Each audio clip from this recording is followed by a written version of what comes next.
Hello दोस्तों, स्वागत है आपके अपने YouTube channel Target Civil Services में। आज है 5 अक्टूबर और 5 अक्टूबर से जितने भी करेंट अफेयर्स के क्वेश्चन बनेंगे, सारे क्वेश्चन को इस लेक्चर में हम डिस्कस करने वाले। और साथ ही दोस्तों, इन करेंट अफेयर्स के क्वेश्चन से जो भी एक्स्ट्रा फैक्ट बनेंगे इन्हें भी हम डिस्कस करेंगे। और वीडियो के एंड में दोस्तों इंपॉर्टेंट टॉपिक में हम बात करेंगे भारतीय संविधान की, जिससे आज के 5 इंपॉर्टेंट क्वेश्चन भी करने वाले हैं। सबसे पहले हम बात करते हैं जो लास्ट क्लास में आपसे क्वेश्चन पूछा गया था। क्वेश्चन पूछा गया था कि हाल ही में स्वच्छ सर्वेक्षण का 7वां संस्करण किसने शुरू किया है। तो इसे शुरू किया दोस्तों हरदीप पुरी ने। करेक्ट आंसर क्या हो जाएगा यहाँ पे? Option third. तो दोस्तों मैं आपको बता दूं कि आवास और शहरी मामले के मंत्री हरदीप सिंह पुरी ने 28 सितंबर 2021 को नई दिल्ली में स्वच्छ सर्वेक्षण का 7वां संस्करण जारी किया था। तो यहाँ पे करेक्ट आंसर क्या हो गया? Option third. तो दोस्तों स्टार्ट करते हैं आज के करंट अफेयर्स। आपके लिए पहला क्वेश्चन है, हाल ही में किस मंत्रालय ने सेक्रेट पोर्टल को लॉन्च किया है। तो दोस्तों मैं आपको बता दूं कि ये जो सेक्रेट पोर्टल है इसे लॉन्च किया है न्याय और अधिकारिता मंत्रालय ने। करेक्ट आंसर क्या हो जाएगा यहाँ पे? ऑप्शन 4। तो सामाजिक न्याय और अधिकारिता मंत्रालय ने 1 अक्टूबर 2021 को अंतर्राष्ट्रीय वृद्धजन दिवस के अवसर पर सेक्रेट पोर्टल को लॉन्च किया है और भारत में वरिष्ठ नागरिकों को रोजगार के अवसर तलाशने के लिए एक मंच प्रदान करने के लिए यह पोर्टल विकसित किया गया है। और यह पोर्टल दोस्तों सामाजिक न्याय और अधिकारिता मंत्रालय द्वारा विकसित किया है। और यहाँ पे जो सेक्रेट है इसका अर्थ क्या है? तो सीनियर एबल सिटीजन फॉर री एम्प्लॉयमेंट इन डिग्निटी, ये इसका फुल फॉर्म हो गया। यहाँ पे हम दोस्तों बात करें कि ये जो अंतर्राष्ट्रीय वृद्धजन दिवस है यह प्रतिवर्ष 1 अक्टूबर को मनाया जाता है। और इस वर्ष की जो थीम है वो क्या थी दोस्तों? तो digital equity for all ages. कि ये जो अंतर्राष्ट्रीय वृद्धजन दिवस है 2021 की थीम क्या है? तो ये है दोस्तों digital equity for all ages. अगला क्वेश्चन है कि हाल ही में किस राज्य के 3 जिलों को अशांत क्षेत्र घोषित किया गया है। तो दोस्तों ये कौन से राज्य के 3 जिले हैं? तो अरुणाचल प्रदेश के। करेक्ट आंसर हो जाएगा यहाँ पे ऑप्शन 4। तो अरुणाचल प्रदेश के तिरप, चांगलाम और लोकडिंग के 3 जिलों को सशस्त्र बल विशेष शक्तियां अधिनियम के तहत अशांत क्षेत्र घोषित किया है। और मैं आपको बता दूं दोस्तों कि नामसाई जिले के नामसाई और महादेवपुर पुलिस थाना के अंतर्गत आने वाले क्षेत्र को भी सशस्त्र बल विशेष शक्तियां के अधिनियम की धारा 3 के तहत इसे अशांत क्षेत्र घोषित किया है। तो दोस्तों मैं आपको बता दूं कि यहाँ पे अब सेना का शासन लग गया है और अब कोई भी व्यक्ति यदि कानून का उल्लंघन करता है तो उनको सीधे गोली मार दी जाएगी। और यहाँ पे हम बात कर लेते हैं अरुणाचल प्रदेश की, जिसकी राजधानी है दोस्तों ईटानगर। और मैप में आप देख सकते हो दोस्तों ये है अरुणाचल प्रदेश। यहाँ पे हम बात करें कि वर्तमान में यहाँ के जो मुख्यमंत्री है वो पेमा खांडू है और गवर्नर बीडी मिश्रा है। स्थापना 20 फरवरी 1987 को की गई थी। और इसके 3 पड़ोसी देश वो कौन कौन से है? तो भूटान, चीन और म्यांमार है। और 2 पड़ोसी राज्य है दोस्तों, वो कौन कौन से है? तो ये असम और नागालैंड है। लोकसभा सीट की बात करें तो ये 2, राज्यसभा सीट 1 और विधानसभा सीट 60 है। और दोस्तों यहाँ पे आपको याद रखना है कि जो ब्रह्मपुत्र नदी है इसे अरुणाचल प्रदेश में दिहांग के नाम से जाना जाता है। तो अरुणाचल प्रदेश से कुछ इंपोर्टेंट पॉइंट थे जो आपको याद रखने हैं। और अब चलते हैं नेक्स्ट क्वेश्चन की ओर। क्वेश्चन है कि हाल ही में मित्र शक्ति संयुक्त सैन्य अभ्यास भारत और किस देश के बीच शुरू हुआ है। तो दोस्तों मैं आपको बता दूं कि ये जो मित्र शक्ति युद्ध अभ्यास है यह भारत और श्रीलंका के बीच शुरू हुआ है। करेक्ट आंसर हो जाएगा यहाँ पे ऑप्शन थर्ड। तो 4 अक्टूबर से 15 अक्टूबर 2021 के बीच भारत और श्रीलंका देश के बीच संयुक्त युद्धाभ्यास मित्र शक्ति का 8वां संस्करण आयोजित किया गया है। और इसका जो आयोजन है दोस्तों वो कहां पर हो रहा है? तो श्रीलंका के कॉम्बैट ट्रेनिंग स्कूल अम्पारा में इसका आयोजन किया जा रहा है। और यहाँ पे हम बात करें इसका मुख्य उद्देश्य क्या है, तो दोनों देशों की सेनाओं के बीच घनिष्ठ संबंधों को प्रोत्साहित करना है। और यहाँ पे हम दोस्तों बात कर रहे हैं श्रीलंका की। तो मैप में आप देख सकते हो दोस्तों ये है श्रीलंका, जिसकी राजधानी है दोस्तों श्री जयवर्धना कोट्टे। और श्रीलंका की जो मुद्रा है वो है दोस्तों श्रीलंकन रुपया। और यहाँ के जो प्राइम मिनिस्टर है वो कौन है? तो ये महिंद्रा राजपक्षे हैं। तो ये इंपॉर्टेंट पॉइंट है जो आपको याद रखना है। नेक्स्ट क्वेश्चन है कि हाल ही में किसने मेडिसिन में नोबेल प्राइज 2021 जीता है। तो दोस्तों मैं आपको बता दूं कि मेडिसिन में नोबेल प्राइज जीता है किसने? डेविड जूलियस और ऑर्डेम पटापोटियम ने। करेक्ट आंसर हो जाएगा यहाँ पे ऑप्शन थर्ड, उपयुक्त दोनों। और आप देख सकते हो दोस्तों ये है डेविड जूलियस और ऑर्डेम पटापोटियम, जिन्होंने फिजियोलॉजी और मेडिसिन में नोबेल प्राइज 2021 को जीता है। तो दोस्तों मैं आपको बता दूं कि डेविड जूलियस और अर्देम पटावपुटलियन ने तापमान और स्पर्श के लिए रिसेप्टर्स की अपनी खोज के लिए फिजियोलॉजी और मेडिसिन में 2021 का नोबेल पुरस्कार जीता है। और यहाँ पे आपको याद रखना है कि अक्टूबर 2021 में स्कॉटहोम में क्लोरिलिंस्का संस्था में एक पैनल द्वारा इसकी घोषणा की गई है। और यह पुरस्कार दोस्तों royal Swedish academy of sciences द्वारा प्रदान किया जाता है, ये भी आपको याद रखना है। यहाँ पे हम दोस्तों बात कर रहे हैं नोबेल प्राइज की। तो जो पहला नोबेल प्राइज है वो कब दिया गया था, तो 1901 में दिया गया था। और यह कुल कितने क्षेत्र में दिया जाता है, तो 6 क्षेत्र में दिया जाता है। और यहाँ पे दोस्तों सबसे इंपॉर्टेंट पॉइंट है कि सबसे कम उम्र की जो नोबेल पुरस्कार विजेता है उनका नाम क्या है, तो ये मलाला यूसुफजई है, ये आपको याद रखना है। नेक्स्ट क्वेश्चन है दोस्तों कि हाल ही में कर्नल मामंडी डोम्बिया को किस देश के नए राष्ट्रपति के रूप में नियुक्त किया गया है। तो दोस्तों मैं आपको बता दूं कि ये जो कर्नल मामंडी डोम्बिया है यह गिनी के नए राष्ट्रपति हो गए। करेक्ट आंसर हो जाएगा यहाँ पे ऑप्शन 2।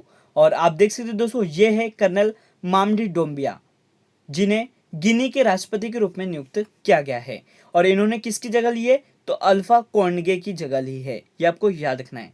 यहाँ पे हम दोस्तों बात कर लेते हैं गिनी की। तो गिनी स्थित है अफ्रीका महाद्वीप में। गिनी की जो राजधानी है वो है दोस्तों कोनाक्री। और यहाँ पे मैं आपको बता दूं कि जो गिनी की करेंसी है वो गिनियन फ्रैंक है। और गिनी के प्रधानमंत्री इब्राहिमा केसोरी है। और गिनी के राष्ट्रपति कौन बन गए दोस्तों, तो ये मामंडी डोम्बिया बन गए हैं। तो ये सभी इंपोर्टेंट पॉइंट है गिनी से जो आपको याद रखने हैं। और अब चलते हैं नेक्स्ट क्वेश्चन की ओर। क्वेश्चन है कि हाल ही में एशियन टेबल टेनिस चैंपियनशिप में भारतीय टीम ने कौन सा पदक जीता है। तो दोस्तों मैं आपको बता दूं कि ये जो एशियन टेबल टेनिस चैंपियनशिप है इसमें भारतीय टीम ने ब्रॉन्ज मेडल जीता है। करेक्ट आंसर हो जाएगा यहाँ पे ऑप्शन 3। यहाँ पे दोस्तों मैं सबसे पहले आपको बता दूं कि ये जो एशियन टेबल टेनिस चैंपियनशिप है इसका जो आयोजन है वो कतर दोहा में किया जा रहा है। और इसमें अभी तक भारत ने कुल 3 पदक जीत लिए हैं। और वो कौन से पदक है दोस्तों, तो ये कांस्य मतलब ब्रॉन्ज मेडल है।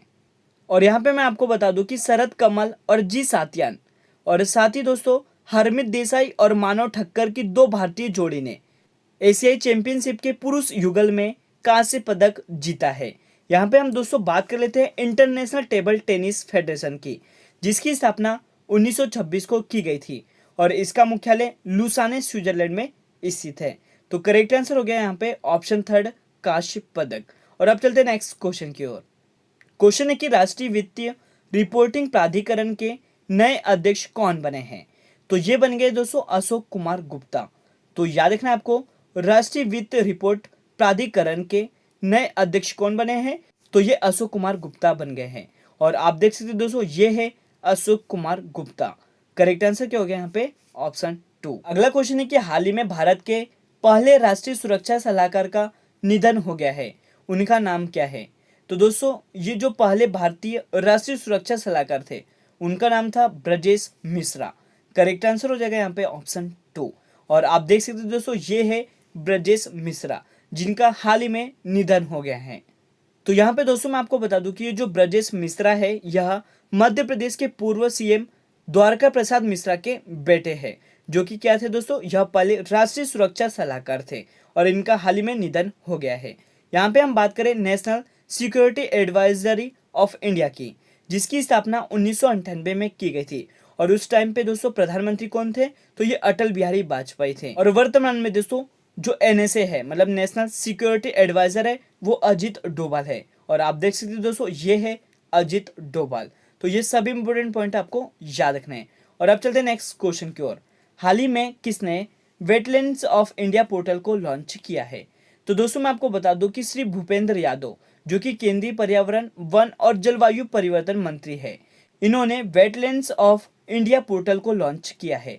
करेक्ट आंसर हो जाएगा यहाँ पे ऑप्शन 3, जो कि भूपेंद्र यादव है। गांधी जयंती के शुभ अवसर पर पर्यावरण वन जलवायु परिवर्तन मंत्रालय के आजादी का अमृत महोत्सव के प्रतिष्ठित सप्ताह की घोषणा करते हुए केंद्रीय पर्यावरण वन और जलवायु परिवर्तन मंत्री भूपेंद्र यादव ने एक web portal wetlands of India portal को लॉन्च किया है, जिसमें दोस्तों क्या होगा, देश के वेटलैंड्स के बारे में पूरी जानकारी दी जाएगी। और इस पोर्टल पर वेटलैंड से संबंधित सभी जानकारी उपलब्ध है। तो यहाँ पे करेक्ट आंसर हो गया ऑप्शन 3 भूपेंद्र यादव। और अब बात करते हैं दोस्तों आज के लास्ट क्वेश्चन की। हाल ही में अंतर्राष्ट्रीय कॉफी दिवस कब मनाया गया है? तो दोस्तों मैं आपको बता दूं कि 1 अक्टूबर को प्रतिवर्ष अंतर्राष्ट्रीय कॉफी दिवस के रूप में मनाया जाता है। सबसे पहले दोस्तों हम बात करते हैं कि इस दिवस को जो मनाने का मुख्य उद्देश्य है, तो कॉफी के उपयोग का जश्न मनाने और बढ़ावा के लिए हर साल 1 अक्टूबर को अंतर्राष्ट्रीय कॉफी दिवस मनाया जाता है। दोस्तों मैं आपको बता दूं कि जो पहला अंतर्राष्ट्रीय कॉफी दिवस है यह 2015 में मनाया गया था। और कॉफी उत्पादन के मामले में जो भारत का स्थान है वो कौन सा है दोस्तों? तो ये 6वां है, ये भी आपको याद रखना है। और साथ ही दोस्तों आपको याद रखना है 2021 की थीम, तो कॉफीज नेक्स्ट जनरेशन, ये इस वर्ष की थीम है। और आज का लास्ट क्वेश्चन है आपके लिए कि हाल ही में भारत के वायुसेना अध्यक्ष के रूप में किसे नियुक्त किया गया है? इसका सही जवाब आपको कमेंट सेक्शन में देना है। और साथ ही दोस्तों आपको बताना है कि वायुसेना की जो स्थापना है वो कब की गई थी और प्रतिवर्ष भारत में वायुसेना दिवस कब मनाया जाता है। इन सभी जवाब को आपको कमेंट सेक्शन में देना है। और अब दोस्तों बात करते हैं भारतीय संविधान की। तो आज का जो हमारा इंपॉर्टेंट टॉपिक है वो भारतीय संविधान है। और आज भी हमने दोस्तों भारतीय संविधान से 5 महत्वपूर्ण क्वेश्चन लिए हैं जो कि एग्जाम में बार बार पूछे जाते हैं। तो स्टार्ट करते हैं दोस्तों। क्वेश्चन है कि भारतीय संविधान का कौन सा अनुच्छेद धर्म, वंश, जाति, लिंग और जन्म स्थान के आधार पर भेदभाव पर रोक लगाता है? तो दोस्तों ये कौन सा अनुच्छेद है? तो याद रखना है आपको, करेक्ट आंसर हो जाएगा यहाँ पे ऑप्शन 4 अनुच्छेद 15। तो दोस्तों ये जो भारतीय संविधान का आर्टिकल 15 है यह धर्म, वंश, जाति, लिंग, जन्म स्थान के आधार पर भेदभाव पर रोक लगाता है। करेक्ट आंसर क्या हो जाएगा यहाँ पे ऑप्शन 4। और नेक्स्ट क्वेश्चन है कि भारतीय संविधान में मूल अधिकार किस संविधान से प्रेरित है? तो इसका सही जवाब है दोस्तों अमेरिका। करेक्ट आंसर क्या हो गया यहाँ पे ऑप्शन 1। याद रखना है कि भारतीय संविधान में जो मूल अधिकार है दोस्तों किस देश के संविधान से प्रेरित है? तो अमेरिका के संविधान से प्रेरित है। नेक्स्ट क्वेश्चन है संविधान के किस भाग में नीति निर्देशक तत्व का उल्लेख किया गया है? तो ये कौन सा भाग है? ये है भाग 4। तो याद रखना है करेक्ट आंसर हो जाएगा यहाँ पे ऑप्शन 2। तो संविधान के भाग 4 में नीति निर्देशक तत्व का उल्लेख किया गया है। नेक्स्ट क्वेश्चन है कि विश्व का सबसे बड़ा लिखित एवं सर्वाधिक व्यापक संविधान किस देश का है? तो दोस्तों ये किस देश का है? तो ये है दोस्तों हमारे देश भारत का। करेक्ट आंसर हो जाएगा यहाँ पे ऑप्शन 2। तो विश्व का जो सबसे बड़ा लिखित एवं सर्वाधिक व्यापक संविधान है वह किस देश का है? तो हमारे देश भारत का है। और अब चलते हैं नेक्स्ट क्वेश्चन की ओर। और आज का लास्ट क्वेश्चन है कि भारत के संविधान की प्रस्तावना में समाजवादी और धर्मनिरपेक्ष शब्दों को किस संशोधन द्वारा जोड़ा गया है? तो दोस्तों ये जो संशोधन है वो कौन सा था? तो 42वां संशोधन। करेक्ट आंसर हो जाएगा यहाँ पे ऑप्शन 2। तो भारतीय संविधान से ये 5 इंपोर्टेंट क्वेश्चन थे जो आपको मैंने बता दिए। तो दोस्तों आज का लेक्चर यहीं पर एंड होता है। अगर आपको हमारा लेक्चर अच्छा लगा हो तो इसे लाइक करिए, शेयर करिए। अगर आप इस चैनल पर नए हो तो इसे सब्सक्राइब भी जरूर करें। Thank you so much guys for watching this video. Bye bye, take care.